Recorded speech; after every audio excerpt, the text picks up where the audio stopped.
Jurnalis Kompas TV berada di Kecamatan Puspo di Pasuruan, Jawa Timur. Kami akan mencoba menghubungi Babul Arifandi di sana.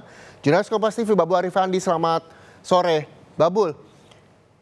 Ya Reza, selamat sore. Betulkah Anda berada di Kecamatan Puspo? Bagaimana kondisinya dan berapa lama lagi Anda bisa menuju ke lokasi jatuhnya pesawat TNI AU? Ya, kami sudah berada di Kecamatan Puspo dan rencananya nanti akan menuju ke lokasi.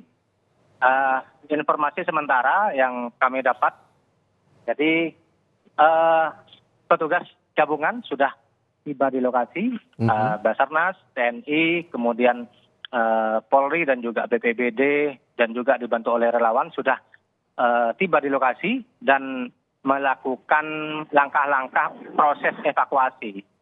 Info sementara ada 2 orang yang dinyatakan meninggal dunia di lokasi kejadian, namun identitas siapa dan posisinya sebagai apa masih belum kami dapatkan informasinya secara rigid gitu.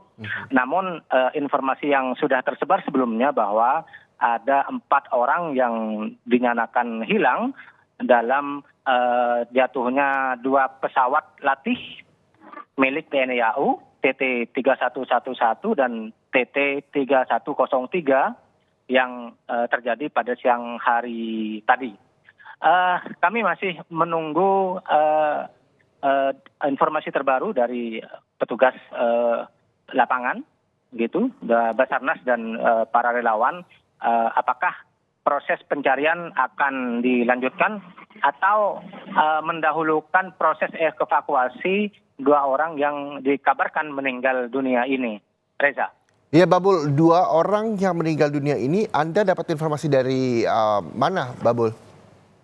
Ya, informasi ini kami dapatkan dari petugas BPBD yang kebetulan berada di lokasi dan proses pencarian juga masih dilakukan begitu, dan proses pencarian dipercepat karena di wilayah ini mendung mulai turun.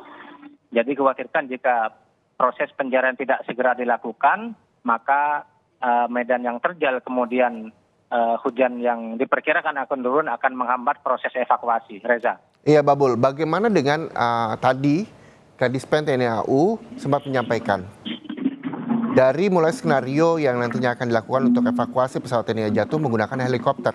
Sudah terlihatkah dari lokasi Anda melaporkan saat ini bagaimana helikopter atau mungkin kendaraan-kendaraan dari pihak BPBD, Basarnas, TNI Polri yang ada di lokasi? Sejauh ini kendaraan-kendaraan taktis dari BPBD kemudian Basarnas sudah berada di lokasi. Namun untuk helikopter kami belum mendapatkan informasi secara visual, juga di lokasi belum nampak ada helikopter yang merapat ke lokasi. Dan memang kondisi menuju titik jatuhnya ini memang sangat ekstrim. Hanya ada jalan setapak yang tidak sampai berukuran 1 meter. Jadi sangat riskan jika melakukan evakuasi melalui jalur hutan. Namun demikian berbagai upaya, berbagai langkah-langkah masih dipikirkan bagaimana sekiranya proses penyelamatan korban bisa dilakukan dengan cepat dan mudah, Reza. Oke, melihat medan yang juga cukup sulit dijangkau begitu dengan kendaraan, berapa banyak personil yang diterjunkan? Sudahkah dapat informasi dari pihak BPBD misalnya?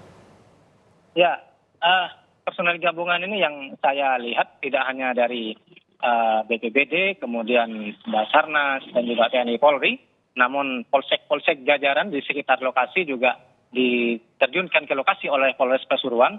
Begitupun personel dari beberapa koramil di sekitar lokasi kejadian juga diturunkan untuk membantu proses evakuasi.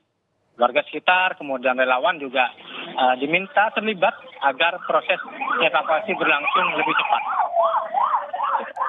Suara ambulans sudah terdengar di Kecamatan Puspo menuju ke lokasi pesawat jatuh atau seperti apa?